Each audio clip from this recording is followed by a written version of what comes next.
Faltam menos de 80 dias para as eleições e pré-candidatos estão ajustando as estratégias para conquistar eleitores. Enquanto o ex-presidente Lula busca ampliar alianças com outros partidos, o presidente Jair Bolsonaro mira no Sudeste e no Nordeste. Sobre esse cenário, nós vamos conversar agora com o cientista político Rafael Cortes. Rafael, muito obrigado por nos atender neste domingo. Bom dia. Bom dia, Daniel. Tainá, é um prazer estar falando com vocês da CNN Brasil. Rafael, a gente tem trazido aqui esse olhar da campanha de Bolsonaro para a região Sudeste, mostrando que ali o presidente Jair Bolsonaro não está com o mesmo desempenho das últimas eleições. Você avalia que qual o público deve ser focado agora, onde há maior rejeição a ele? É o feminino? São os jovens? Você citou dois grupos importantes, né? Sobretudo as mulheres, que formam a maioria do eleitorado e, tradicionalmente, é um grupo que o presidente Bolsonaro tem mais dificuldade de mobilizar. Isso já apareceu na eleição de 2018, né? As mulheres foram talvez o último grupo a entrar de forma mais forte na campanha que gerou a eleição do presidente, só que agora para 2022 esse desafio é retomado com ainda mais força, de tal sorte que a tendência, sobretudo a partir desse pacote de medidas que o governo acabou de aprovar no Congresso, um foco maior nesse eleitorado, até para reverter, nesse momento, um favoritismo do ex-presidente Lula nas pesquisas. Rafael, bom dia. Obrigada pela sua entrevista aqui na CNN. As últimas pesquisas de intenção de voto não têm demonstrado muitas mudanças recentemente. A gente pode esperar alguma novidade nesses próximos meses? A gente ainda tem tempo para uma mudança nessas intenções de voto? Qual que é a sua avaliação de cenário nesse momento? Imagino que tenha alguma mudança, nada radical no sentido de alterar o predomínio da polarização Lula-Bolsonaro, mas a tendência é com a definição, né, a formalização das candidaturas que de fato vão ser ofertadas ao eleitor e o impacto dessas medidas mais recentes que o governo tomou, a tendência é que quando a gente junta esses dois fatores, as pesquisas talvez não estão no curto prazo, nas próximas semanas, mas eu imagino que a partir de meados de agosto a gente tenha um reforço dessa polarização, o que antecipa uma eleição presidencial, talvez a que seja mais concentrada em duas forças da história recente da política brasileira. Essa concentração, a gente vê a terceira via demorando a definir um nome, chegou a Simone Tebet e agora a própria pré-candidata também aguarda o PSDB oficializar o possível nome de Tasso Gereissati. Esse lapso, esse tempo de espera, prejudica a candidatura? Prejudicou bastante, na verdade tem prejudicado. Eu não diria que é o fator principal que explica esse predomínio Lula-Bolsonaro e, por consequência, o desempenho muito fraco da terceira via. Mas certamente foi um componente, né? A terceira via, na verdade, a gente trata no singular, mas no fundo é um plural, né? Tem vários candidatos alternativos à polarização Lula e Bolsonaro. O problema é dar uma consistência a esse discurso que acaba se tornando meio vazio, né? Porque você tem uma candidatura naturalmente de reeleição e, portanto, que dá suporte ao governo e defende continuidade, e você tem um nome muito marcado de oposição, que é o ex-presidente Lula. Os nomes alternativos, Daniel, não conseguiram até agora encontrar uma razão, né? O que dá base a essa candidatura, o que vai representar do ponto de vista econômico, do ponto de vista da agenda de debate público, e acho que esse é o principal problema, somado à demora na escolha do candidato, ajuda a gente a entender esse cenário difícil para a terceira via. Rafael, falando de terceira via, aproveitando já que a gente entrou nesse assunto, na sua avaliação, o que faltou então para uma terceira via emplacar desde já? Olha, o primeiro ponto, acho que para a gente lembrar, é que a vida da terceira via já seria difícil, independente das escolhas de candidaturas,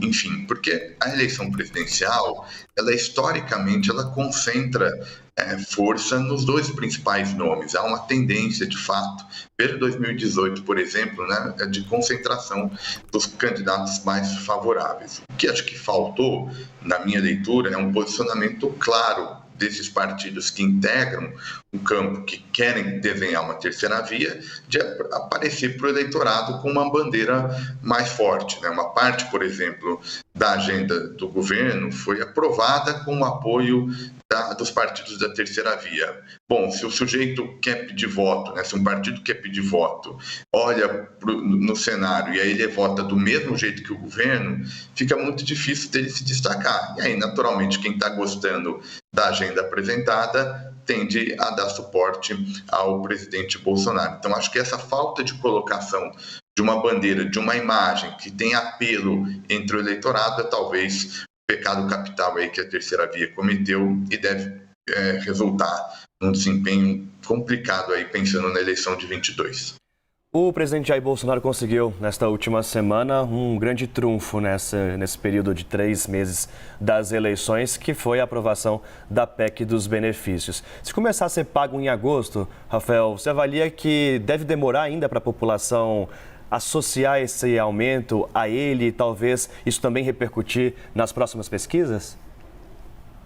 Imagino que deva demorar um tempo, né, até começar o recebimento, de fato, né, a campanha do presidente explorar a movimentação que o governo fez para ampliar esse auxílio. É uma agenda difícil, porque o ex-presidente Lula tem uma marca muito forte ainda nesse eleitorado mais vulnerável, né? O programa anterior, né, o Bolsa Família, ainda tem um apelo muito forte, de tal sorte que quando a gente olha as pesquisas, a gente até viu lá atrás, com o auxílio emergencial e depois com o benefício mais amplo do Auxílio Brasil, a gente até vê uma redução da rejeição do governo entre esse segmento mais vulnerável. Agora, a transformação desse eleitorado que rejeita menos o governo em voto, ela foi diminuta. Ela ajudou o governo, naturalmente, a ter um impulso nas pesquisas mais recentes, mas não o suficiente para alterar o cenário principal, né, que é o cenário que as pesquisas apontam vitória da oposição se as eleições ocorressem nesse momento. Rafael, eu queria tocar num ponto. As mulheres e o Nordeste são públicos que Bolsonaro ainda tenta conquistar e avançar um pouquinho mais, né, nessa corrida eleitoral. Informações e apuração nossa aqui da CNN, inclusive do nosso analista Gustavo Uribe, é que Michele Bolsonaro deve, inclusive, entrar nessa corrida e trabalhar para poder tentar conquistar esse público feminino também. Qual que é a importância que você avalia, assim, de cenário, dessa investida do presidente Jair Bolsonaro nesse momento dessa corrida eleitoral? Olha, Tânia, é fundamental. A gente, no início da conversa, estava batendo um papo sobre a questão geográfica, né, onde o governo vai fazer esforço, né, seja aqui no Sudeste, seja no Nordeste, que é uma região em que, historicamente, o presidente Bolsonaro teve dificuldade de entrada, né, a estratégia de pensar o Sudeste tem um pouco a ver com isso, né, numa ideia, olha, lá no Nordeste a gente não vai conseguir, aos olhos do governo, naturalmente, um bom desempenho, então vamos focar no Sudeste, que é uma região populosa, responde por 44% do eleitorado, para virar nessas pesquisas. E aí, de novo, para ir mais diretamente ao seu ponto, as mulheres são um grupo super importante, tá?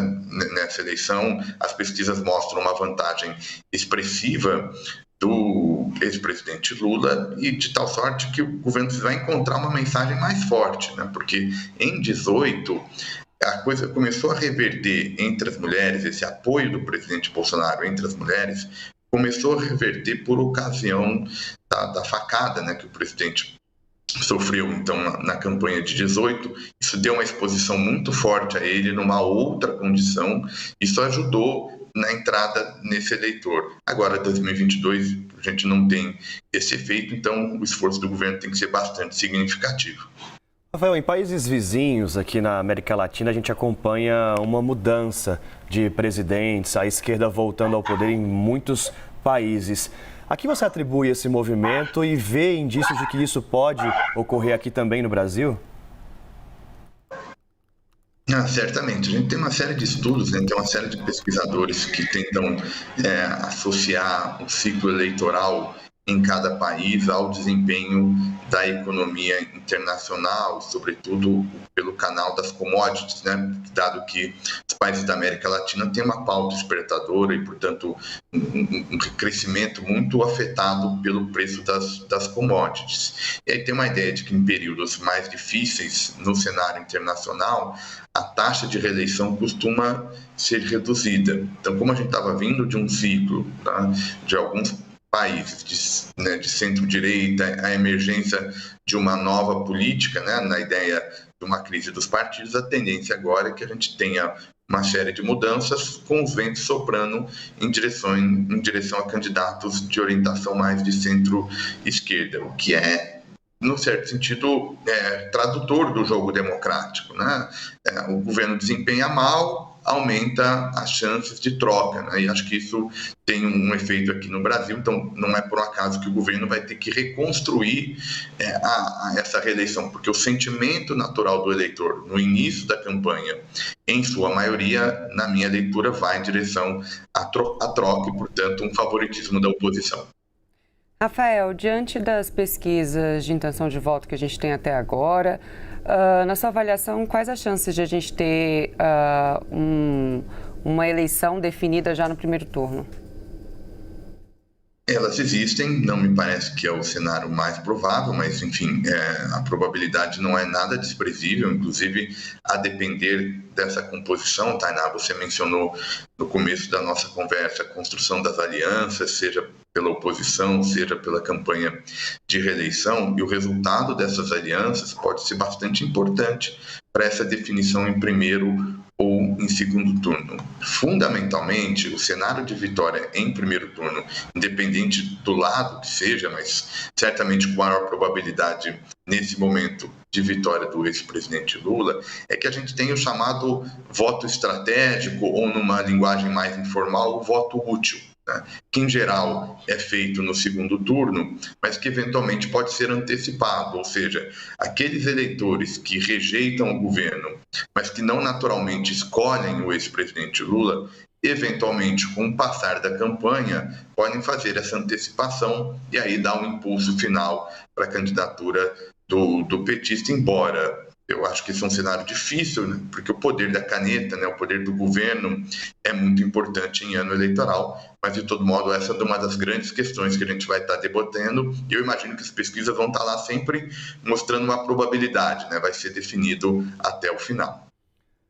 Rafael, quando a gente olha agora para o Congresso, é de se esperar uma renovação maior do que a gente viu nas últimas eleições? A escolha de deputado e senador fica sempre um pouco mais de pano de fundo da eleição presidencial. Nas últimas eleições a gente viu uma tentativa de renovação, houve uma grande renovação do nosso Congresso Nacional, do discurso anticorrupção, das pessoas que eram de fora da política, né, dos outsiders. Que movimento você vê que pode ocorrer nesse ano? Daniel, essa pergunta é importante porque, como você mencionou, né, a eleição de 2018 ela teve essa cara, né, ele teve esse caráter de ser realizada num momento histórico em que havia uma percepção de rejeição muito elevada, quase que sistêmica, contra a classe política, abastecida pelos desdobramentos políticos da Operação Lava Jato. Isso, de fato, gerou uma mudança expressiva na elite política, não só do ponto de vista dos nomes, mas sobretudo do perfil desses candidatos que estavam chegando, quase que uma boa parte deles, ao menos, pela primeira vez nas instituições representativas. Quando a gente traduz esse movimento para 22, a gente deve ter um efeito menor, a gente não tem esse mal-estar tão aguçado do ponto de vista da agenda de corrupção. Acho que vai ser muito mais uma eleição em que a economia vai ter um peso importante. Agora, a gente teve mudanças importantes de regra, Daniel. Os partidos, por exemplo, não podem mais se coligar, né? Não pode fazer mais a figura da coligação eleitoral, que afetava muito essa composição. Tudo isso somado, na minha leitura, acho que a gente deve ter uma continuidade maior do que a gente teve em 2018, ou seja, a política tradicional, os partidos tradicionais, recursos de poder vão voltar a contar de forma bastante expressiva para 22. É uma renovação um pouco menor do que o que a gente viu em 2018, mas ali no Congresso Nacional eu já cheguei a ouvir de alguns especialistas que a gente deve ter, inclusive, menos partidos ali, num cenário em que o Centrão deve ganhar ainda mais força, né, no Congresso Nacional. Qual que é a sua avaliação? Vai um pouco nessa direção. No fundo, é quase que sinônimo, né? Assumir uma renovação menor, uma taxa de renovação menor, significa que essa elite política atual vai ter um desempenho importante. E aí, naturalmente, os partidos da centro-direita, que a gente convenciona de chamar de centrão, né, são partidos que não têm muita identidade junto ao eleitorado, eles estão no governo, estão ocupando os espaços relevantes aí, tem tempo de TV, distribuição de recurso financeiro, e isso deve ser premiado na disputa de 2022, até porque, de novo, né, como não tem aquela figura do puxador de voto dentro da coligação, que isso ajudava bastante a fragmentar o sistema, a gente já deve assistir uma redução do número de partidos. Muito difícil ainda quantificar o tamanho dessa redução, mas certamente a direção é essa, né, de maior concentração de forças para o Congresso que se inaugura a partir de 23. E é interessante a gente puxar os partidos tradicionais ganhando novamente mais destaque, mas em específico o PSDB, que a gente pode ver não concorrer, né, como cabeça de chapa desde a redemocratização. O PSDB esfarelou ali, pode ficar com a vice-presidência na chapa de Simone Tebet. Na sua avaliação, Rafael, qual foi o que aconteceu com o PSDB? Foi uma dificuldade de posicionamento? Foi, acho que para responder a sua pergunta, né, e dificuldade essa que remonta, talvez ali aquela transição logo da reeleição da ex-presidente Dilma, né, o PSDB foi o rival e desde então o partido fez algumas escolhas estratégicas que na verdade se voltaram contra ele mesmo, né, em nome de tentar canalizar uma oposição muito forte à ex-presidente Dilma, inclusive que acabou resultando num processo de impeachment.